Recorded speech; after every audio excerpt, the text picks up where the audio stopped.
अस्सलाम वालेकुम। आज हमारे लिए बहुत एक खुशी का दिन है। आज हमारा मुल्क जो है आज़ाद होकर 75 ईयर्स हुआ है। मेरे से पहले प्रेसिडेंट साहब ने आपके सामने चंद बातें रखी कि आज़ादी को किस तरीके से हासिल किया गया।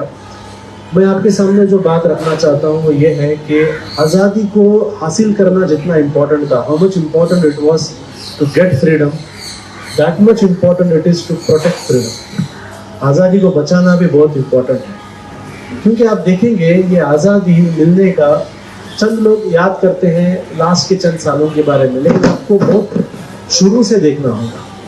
शुरू से अगर आप देखेंगे इंडिया में कहा जाता है कि आज़ादी की जंग जो है, हम लोग कहते हैं कि बहुत अंग्रेज़ों के खिलाफ शुरू हुई। सिर्फ अंग्रेज़ों के खिलाफ शुरू नहीं, सबसे पहले इंडिया में जो आए वो पोर्चुगीज थे। पोर्चुगीज के खिलाफ जो जंग शुरू हुआ, स्पेशली केरला में, केरला के मलबार में, उसके बाद में जो है गोवा में, अलग अलग जगह में जो पोर्चुगीज के खिलाफ जो जंग शुरू हुई, वो जंग इंडिया की पहली आज़ादी की जंग थी। और उस आज़ादी के जंग में आप देखते थे उस जमाने में पोर्चुगीजों के खिलाफ जो जंग हो रही थी उसको आज कोई भी याद नहीं रख रहा। उसे याद रखना बहुत ज़रूरी है। और उस जंग में अगर सबसे बड़ा रोल किसी ने प्ले किया था तो मरकार फैमिली ने किया था। जो मोहम्मद अली मरकार, कुन्नी अली मरकार, ये जो फैमिलीज हैं, ये फैमिली के लोगों ने पोर्चुगीज जो नेवी थी, पोर्चुगीज नेवी उस जमाने की सबसे पावरफुल नेवी कहलाती थी। ब्रिटिश नेवी भी उस जमाने में कुछ नहीं थी, स्पेनिश नेवी भी उस जमाने में कुछ नहीं थी। वर्ल्ड की सबसे पावरफुल नेवी जो थी उस जमाने में पोर्चुगल की नेवी थी। और उस पोर्चुगल की नेवी को पूरे साउथ इंडिया से भगाकर, यानी केरला में कोच्चि, त्रावणकोर से भगा कर लास्ट को लेकर जाके सिर्फ और सिर्फ गोवा में लिमिट करके रखा गया है। ये ऑलमोस्ट 150 इयर्स का एक स्ट्रगल था। 150 इयर्स का एक स्ट्रगल था, जिस स्ट्रगल को उस जमाने में जामोरी हुकूमत के जो नेवल कमांडर्स थे, जिसमें से अली मरकार, कुन्नी अली मरकार, मोहम्मद अली मरकार, इन्होंने लीड किया था। ये चीज़ों को हम लोग याद नहीं कर रहे। उसके बाद अगर आप देखेंगे एक बहुत बड़ा जंग हमारे कर्नाटक में लड़ा गया था। आप लोग जानते हैं इंडिया जो था, जब ब्रिटिश यहाँ पर आए, इंडिया एक सिंगल हुकूमत होना बंद हो गया था। मुगल्स के औरंगजेब का वक्त लास्ट टाइम था जब इंडिया एक सिंगल कंट्री था। उसके बाद अलग अलग छोटे छोटे प्रिंसली स्टेट्स थे। ऑलमोस्ट बहुत सारे प्रिंसली स्टेट्स इंडिया के अंदर थे। राजपूताना अलग था, निज़ाम का एक अलग था, मैसूर किंगडम अलग था, अलग अलग छोटे छोटे प्रिंसली स्टेट्स थे। इन प्रिंसली स्टेट्स के ऊपर अंग्रेज आकर किस तरीके का एक टेक्निक कर रहे थे कि वो इन प्रिंसली स्टेट्स को प्रेशराइज कर रहे थे कि आप लोगों को हमारे सोवरेनिटी के अंदर आना है। सोवरेनिटी का मतलब होता है कि आप हुकूमत करो, लेकिन जो हम बोलेंगे वैसा आपको हुकूमत करना होगा। आपको टैक्स देना पड़ेगा ब्रिटिश को, आपको अपने आर्मी को एक्सपांड करने का हुकूमत नहीं है, आपको अपने बाउंड्रीज एक्सपांड करने की हुकूमत नहीं है। बहुत सारे लोगों ने सोचा था क्या प्रॉब्लम है। निज़ाम ने सोचा था हैदराबाद में हो कि ब्रिटिश के गुलाम बन जाएंगे। जो मराठा किंगडम थे उन्होंने सोचा था निज़ाम के इसके ब्रिटिश के गुलाम बन जाएंगे।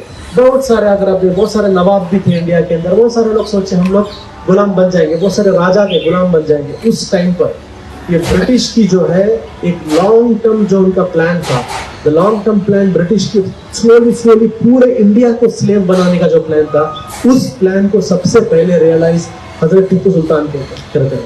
और ये हम लोग नहीं कहते। उस जमाने में जो फ्रेंच रेवोल्यूशन के ऊपर स्टडी किया गया था, टीपू सुल्तान के स्टडी किया गया था। और उस वक्त टीपू सुल्तान और उनके वालिद हैदर अली ने जो ब्रिटिशों के खिलाफ एक लड़ाई लड़ी थी, वो लड़ाई का इम्पैक्ट इतना था कि अमेरिका के अंदर भी आपको पता होना चाहिए, उसी टाइम पर जॉर्ज वॉशिंगटन अमेरिका में भी ब्रिटिश के खिलाफ लड़ रहे थे। और अमेरिका के जो रेवोल्यूशनरी फाइटर्स थे, उन फाइटरों को हैदर अली के और टीपू सुल्तान के स्टोरीज से इतना इंस्पिरेशन मिलता था कि अमेरिका के अंदर जो एक शिप बनाया गया था ब्रिटिश के खिलाफ लड़ने के लिए, उस शिप का नाम भी हैदर अली रखा गया था। उस शिप का नाम भी हैदर अली रखा गया था।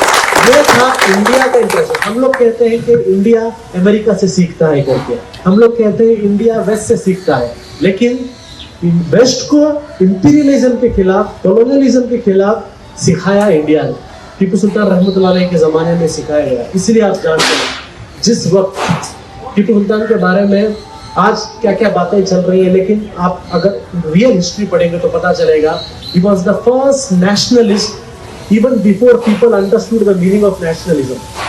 लोगों को नेशनलिज्म क्या है पता है नहीं, क्योंकि everyone were busy with their own पेटी किंगडम.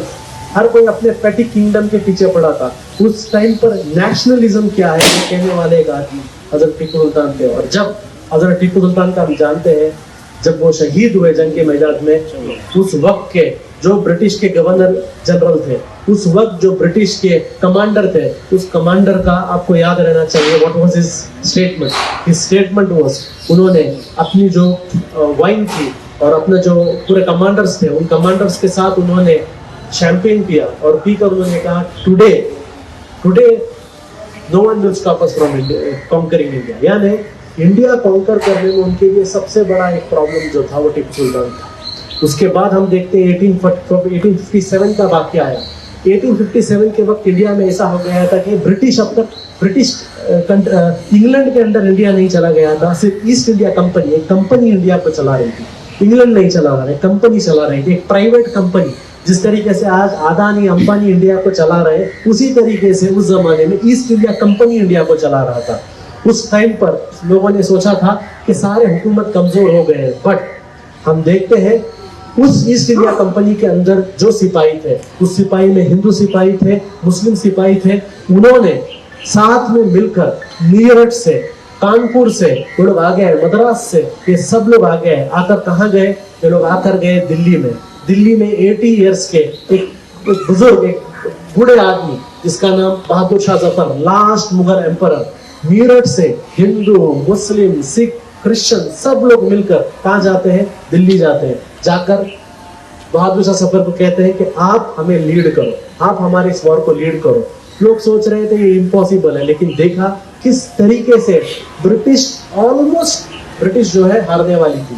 वो तो क्या हुआ कि लाहौर का जो एरिया था, उस एरिया में ब्रिटिश ने इंडियन आर्मी को, जो इंडियंस ब्रिटिश में थे, उन लोगों को ये इंफॉर्मेशन आने के लिए नहीं दिया गया. वहां पर टेलीग्राम सिस्टम को क्लोज कर दिया गया, वहां पर पोस्टल सिस्टम को क्लोज किया गया, पूरा कम्युनिकेशन स्टॉप कर दिया गया. क्योंकि जिस तरीके से मद्रास में, जिस तरीके से कानपुर में, जिस तरीके से मीरठ में, जिस तरीके से बंगाल में, उसी टाइम पर अगर जो सिंध और लाहौर की जो मिलिट्री भी जो अगर रिवोल्ट कर देती तो ब्रिटिश उसी वक्त इंडिया से चले जाते. उतना एक बुरा हालत ब्रिटिश का हो गया था. और इस जंग में लीड करने वाले बहुत सारे उलमा भी थे. हिस्ट्री में आता है कि जो ट्रंक रोड था, ट्रंक रोड यानी एक रोड है जो लाहौर से डक्का यानी बांग्लादेश तक कनेक्ट करने वाली ट्रंक रोड है. उस ट्रंक रोड में एक भी ऐसा ट्री नहीं था, एक भी ऐसा पेड़ नहीं था जिसमें एक आलिम की, एक उलमा की, एक मौलाना की उसमें एक बॉडी लटक नहीं रही थी. उस तरीके का एक ये हुआ था. ब्रिटिशों ने ये 1857 वापस से नहीं होना, इसलिए एग्जीक्यूशन सेंटर्स बनाए थे. एग्जीक्यूशन सेंटर्स मतलब बड़े बड़े ग्राउंड के अंदर पैसे, टिकट्स लगकर लोगों को लाके बैठाया जाता था ब्रिटिश को.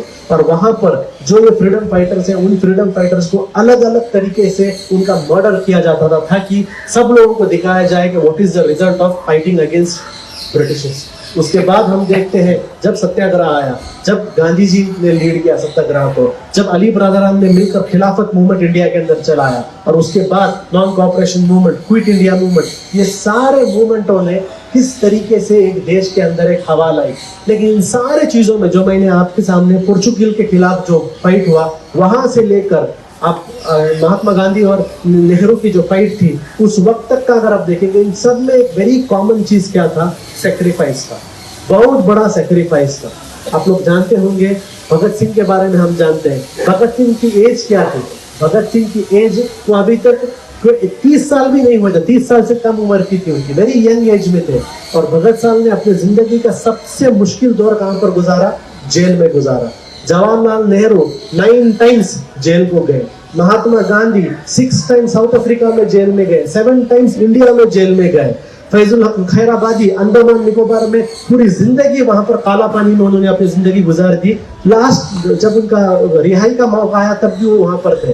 कई जो जंग के आजादी के जो वॉरियर्स थे, वो सारे लोग जेल के अंदर अपनी जिंदगी गुजारे. यानी sacrifice is important for the protection of freedom. हमेशा याद रखिए, हमेशा any time the government which wants to take away your freedom will punish the people who fight for freedom. ये हमेशा हुआ है और उस जमाने में हुआ, आज भी हम देख रहे हैं, आज भी हम देख रहे हैं, आज भी आप देखेंगे बहुत सारे ह्यूमन राइट एक्टिविस्ट, बहुत सारे सिविल राइट एक्टिविस्ट जैसे सुधा भारद्वाज, जैसे अनिल तेलतुंबले, जैसे अलग अलग जो एक्टिविस्ट हैं, ये सारे एक्टिविस्ट जो इतने सालों से देश के लिए फाइट कर रहे थे, आज वो लोग कहां पर, जेल के अंदर है। फादर स्टैनली जो जाकर आदिवासियों के लिए काम करते थे, फादर स्टैनली को जेल के अंदर पूरी जिंदगी उनका जेल के अंदर डालकर रिहा भी नहीं किया गया। सीए एनआरसी के वक्त जो पूरे इंडिया में आवाज उठाने वाले बड़े बड़े एक्टिविस्ट थे, जैसे उमर खालिद थे, गुलफिशा थी, ऐसे बहुत सारे एक्टिविस्टों को आज देखते हैं हम लोग जेलों के अंदर डाल दिया गया है। बहुत सारे जर्नलिस्ट जो लोग फ्रीडम के बारे में बात करते हैं, जैसे तीस्ता सीतलवाद, अलग अलग लोगों को हम देखते हैं आज भी जेलों के अंदर डाल रहे हैं। यानी याद रखिए, तो protecting the freedom sacrifice is important. लेकिन आज हम देख रहे हैं इज्जत किसको दी जा रही है? इज्जत उन लोगों को दी जा रही है जो लोग ने देश के लिए कुछ भी नहीं किया। आप लोग जानते हैं एक बहुत बड़ा कर्नाटका गवर्नमेंट का एक कंट्रोवर्सी चल रहा है कि पेज में नेहरू का फोटो नहीं है, नेहरू का फोटो नहीं है, सावरकर का फोटो है।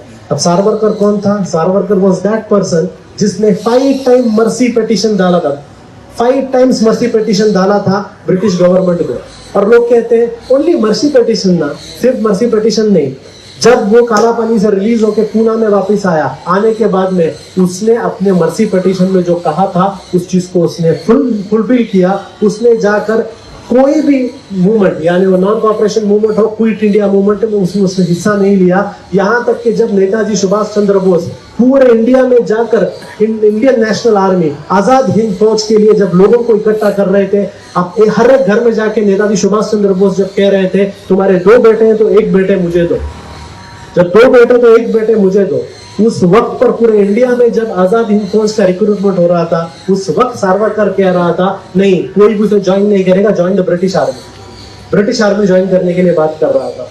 ऐसे लोग जो पूरा गद्दारी किए हैं, ऐसे लोगों को आज नेशनल हीरोज बताया जा रहा है। हेगडेवर एक ही आदमी, देखिए जो भी लोग जेल में जाते हैं, हम जेल जाते हैं, जेल में जाने के बाद क्या होता है, खाना नहीं मिलता। भगत सिंह जेल में गए, भूखे मरे थे, कुछ भी खाना नहीं था, हंगर फास्ट था भगत सिंह का, और उनके साथी जो थे भूख से मर गए, शहीद हो गए जेल के अंदर ड्यू टू हंगर। लेकिन आरएसएस के फाउंडर हेगडेवर, उनको जेल में डाला गया था पहली बार। जेल से बाहर आने के बाद उनके बायोग्राफी में आता है कि मेरे कपड़े टाइट हो गए थे क्योंकि 11 किलो वजन बढ़ गया था।